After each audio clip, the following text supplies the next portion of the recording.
ప్రజలందరూ సకాలంలో పన్నులు చెల్లించి మున్సిపాలిటీ అభివృద్ధిలో భాగస్వాములు కావాలని మున్సిపల్ శాఖ రీజనల్ డైరెక్టర్ నాగనరసింహ విజ్ఞప్తి చేశారు. పిఠాపురం మున్సిపల్ కార్యాలయాన్ని ఆర్డీ నాగనరసింహ సందర్శించారు. ఈ సందర్భంగా మున్సిపల్ సిబ్బందితో సమీక్ష సమావేశం జరిపారు. పిఠాపురం పట్టణ అఖిలపక్షం నాయకులు ఆర్డీ నాగనరసింహను కలిసి పారిశుద్ధ్యం అధ్వాన పరిస్థితిపై వినతిపత్రం అందజేశారు. ఈ కార్యక్రమంలో మున్సిపల్ కమిషనర్ నామా కనకరావు తదితరులు పాల్గొన్నారు. సో ఇక్కడ ఇందిరానగర్ ఏరియా గతంలో గౌరవ ఉప ముఖ్యమంత్రి గారు విజిట్ చేసినటువంటి ఏరియా, దానికి సంబంధించినటువంటి ఇరిగేషన్లో సంబంధించిన ఇష్యూస్, అలాగే అక్కడ వాటర్ స్టాగ్నేషన్ లాంటి ఇష్యూస్ అన్నీ గతంలో వారు ఐడెంటిఫై చేసి ఇమ్మీడియట్గా యాక్షన్ తీసుకోవడం జరిగింది. సో కొంతవరకు చేశారు. అక్కడ రైల్వే ట్రాక్ దగ్గర కూడా అదంతా ఫెన్సింగ్ వేసి ఏర్పాటు చేయడం జరిగింది.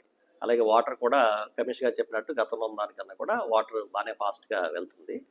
అయితే ఆ ఏరియాలో కొద్దిగా శానిటేషన్ పరమైనటువంటి ఇష్యూస్ వస్తున్నాయి. ఎందుకంటే అక్కడ సరిగ్గా డోర్ కలెక్షన్ జరగట్లేదు. తర్వాత డ్రైన్స్ ప్రాబ్లం ఉంది. డ్రైన్స్ కూడా సరిగ్గా క్లీన్ చేయట్లేదు.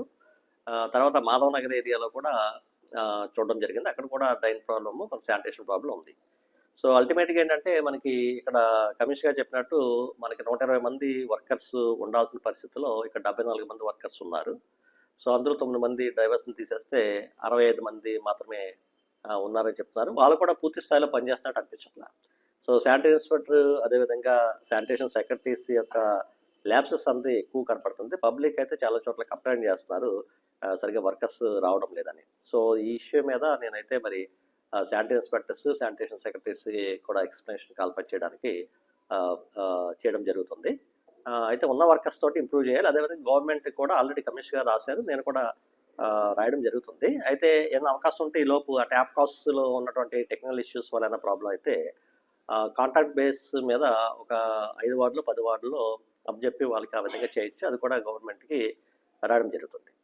ఇంకా అది కాకుండా ఈరోజు ఈ 6 మున్సిపాలిటీల్లో ముఖ్యంగా ఏంటంటే ప్రాపర్టీ ట్యాక్స్ అండి.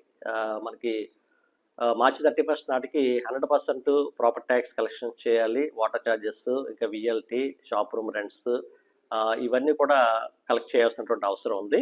ఎందుకంటే ఆర్థికంగా పరిపుష్టం లేకపోతే ఎటువంటి డెవలప్మెంట్ యాక్టివిటీస్ మనం చేయలేం.